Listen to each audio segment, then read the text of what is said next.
Hi everyone, welcome back to my channel. My name is Bailee. In today's video I thought I would do a little story time with you guys and tell you guys the story about the one public access issue that I've had at my college, specifically with the building that my college is held in.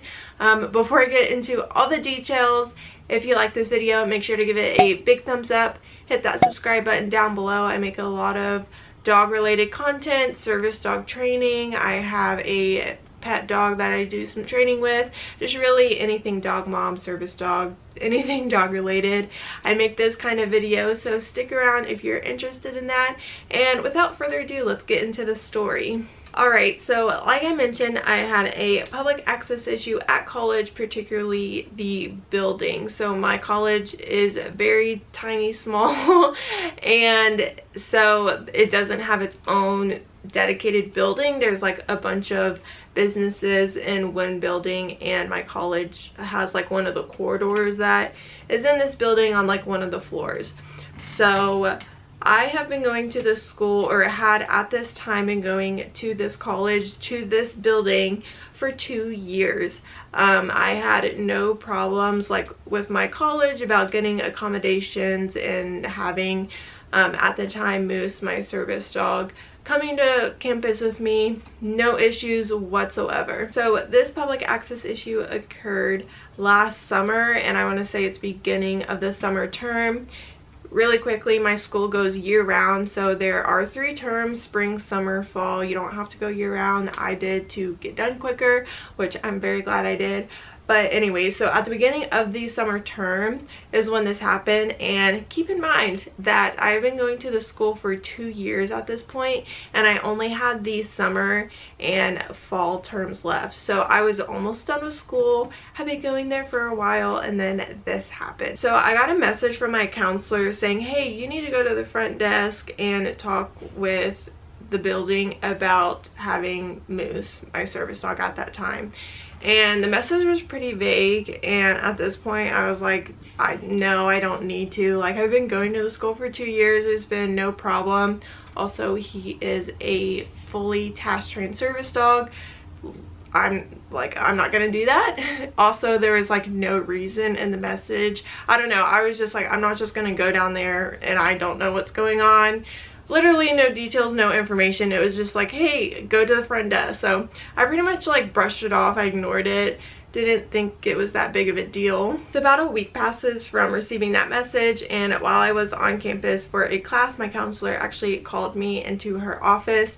And so it was her and then one other person that does admissions. Yeah, he really just does like getting you into the school. And they're like, hey, we're just talking to you, like, you're not in trouble. We're just talking to you about Moose, your service dog, and you having him in this building, and you know, I had sent you a message. And I was like, yeah, I had no clue what you were talking about. Like, there was like, I just didn't know what you were talking about. And you know, I've been going here for a while. There's been no issue. So my counselor and the other person were telling me that the management of the building has changed, and I guess some employees or like building workers or from this new management, I'm not exactly sure who, but saw me and Moose get on the elevators, which we have been doing for 2 years at this point, get on the elevators and go to class. And I'm not sure if they were scared by Moose. I mean, Moose is a big black dog. He probably looks intimidating, even though he's like the friendliest dog ever.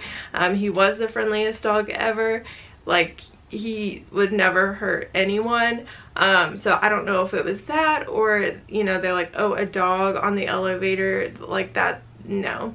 So someone said something, the management saw us on the cameras. I'm not exactly sure who, but someone saw us on the regular elevators and was telling my school that, like, they're pretty much telling my school like no dogs are allowed on the regular elevators, and that we would need to take the service elevators, which my school did explain he's a service dog and he's allowed like in the building and stuff like that. And then they proceeded, my counselor and the other person standing there explaining this all to me, proceeded to tell me that the management of this building was threatening the school's lease, which is absolutely crazy. That's just like crazy to me that like that would even happen in the first place. I like just no words. It's just crazy. So at this point I'm just like, I don't even know what to say. Like, I'm just very shocked by this. Again, I've had moves for 2 years.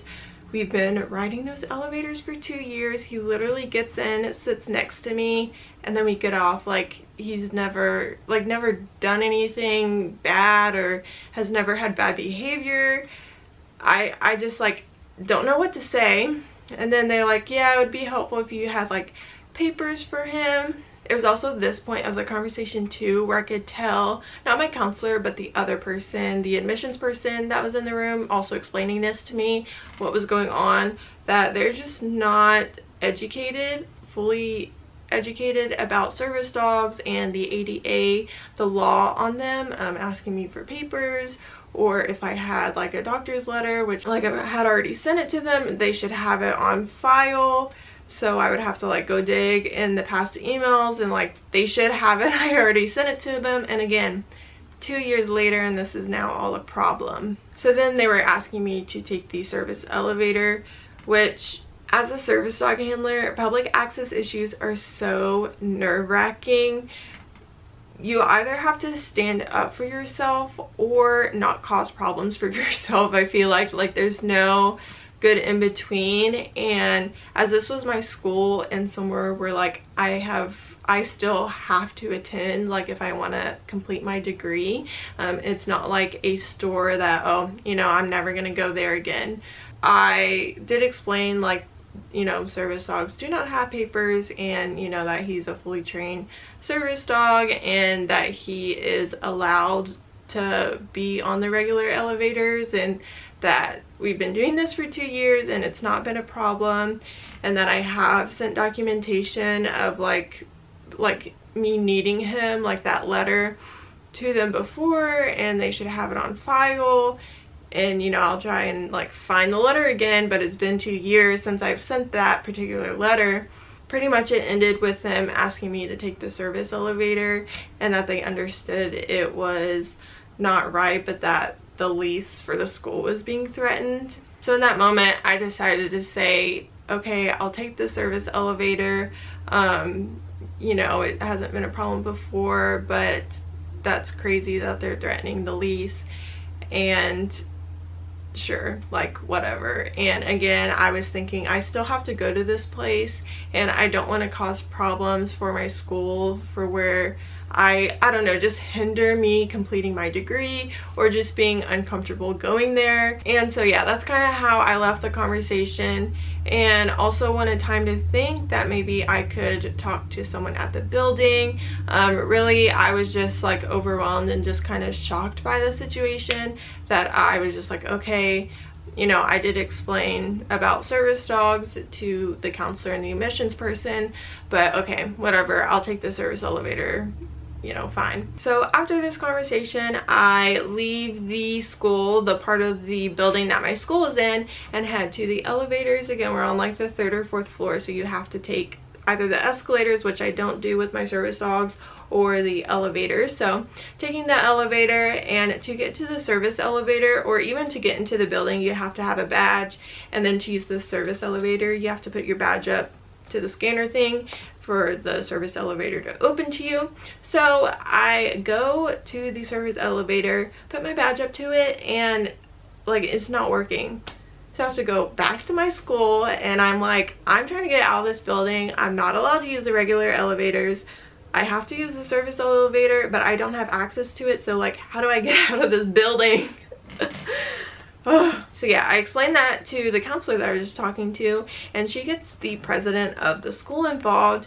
And I love the president of my college. He is awesome. He is very chill. He is very understanding. He is just an awesome person, and I really just am grateful for him, especially in this situation. So he gets involved. My counselor is there sitting with me because I'm just sitting in the lobby. Moose is literally laying on the ground right next to me, like he is being perfectly behaved, which is normal of Moose, of course. So with us sitting there in the lobby of my school, the president of the college gets involved and he calls, I believe, either the management or the security, I believe it was security, about the situation, and he is pretty ticked off that this is happening, like ticked off at the building, not at me, that this building is threatening the lease of the college. But again, they like didn't give me access to the service elevator that I'm being required to take now.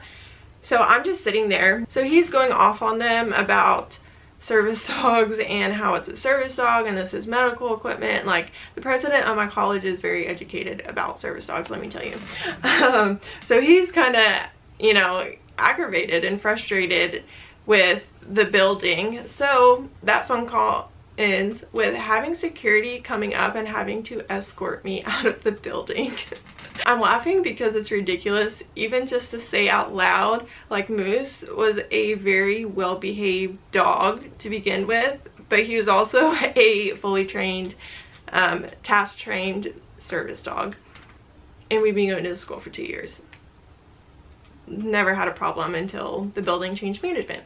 Anyways, so I had to be escorted out of the building by 2 security officers, like down. They let me into the service elevator and rode down with me. So the security officers get there and they go and talk to the president of the school. Again, we're just sitting there in the lobby waiting. Like, I just want to leave. I just want to go home. So they go into the president's office and he just went off. He was saying that this is a service dog, you know, they're allowed on flights, but this student can't even get out of the building. And then he was saying, like, she's being held prisoner here, she's not allowed to leave because she can't take the regular elevator that she's been taking for 2 years now, and she has to take the service elevator but she doesn't have access to it. How's she supposed to get out of the building? She has to be escorted. This is ridiculous. Like, he was going off, and my counselor and I were just like listening to this whole conversation, and yeah, it's just like all ridiculous. And I really, again, appreciate my president for sticking up for us like that. So as Moose and I are being escorted to the elevators by security officers, so we're all walking pretty much in a line. I'm here, Moose is next to me, and then the security officers are pretty much next to Moose, and they're just amazed by his behavior because he's walking in a heel. They see he is a well-behaved dog, and they even said, wow, he is really trained. How long have you been going to the school? I said, oh, 2 years. And they're like, wow, 2 years? I said, yeah, and you know, we've never had a problem about, you know, I don't know why there is one now. They really didn't say anything, but they were just like astonished that we had been coming to this building for 2 years and just witnessing Moose's good behavior in person. Yeah, they were just kind of speechless and didn't really say much to me. So yeah, pretty much like a quiet service elevator ride down to the first floor of this building, and then they just tell me that I should have access next time, and that is pretty much the story. There's not really like a good ending to the story because, again, I decided that I really didn't want to fight it to cause problems for my school and or to cause problems for me as well, when I seriously only had like 1.5 terms left at this school, which is crazy that I couldn't just take the regular elevator. But anyways, yeah, I just decided on that front that it was just not a battle that I wanted to fight. In the end, did not think it was worth it for only having a short time left, and because I didn't want anything to interfere with me completing my education there and getting my degree. So yeah, not an exciting or like fun end or even like a resolution to the story. It just is what it is. I also told myself too that if I had an issue taking the service elevator, that I would bring it up to my school and or the building. You know, if Moose got hurt or anything like that, or like if it was absolutely dirty, then I would just take the regular elevator and tell my school about it, or tell the building about it. But yeah, that is the story about the public access issue that I had at college. Pretty crazy, ridiculous, and sad, honestly, to be like treated like that. Also to see just people's ignorance about service dogs and the laws. But yeah, I hope you guys enjoyed this little story time. I definitely have more, especially when I was looking for colleges and just a particular college not being accommodating, so I ended up at the school that I got my degree from. Also too, I could just share my experience about bringing a service dog to college, how I do that, how I introduce them to professors before classes even begin, what that process looked like, just how professors and students interacted with service dogs throughout my time there. Yeah, let me know if you would be interested in any of that. Thank you guys so much for watching, and I will catch you in my next one.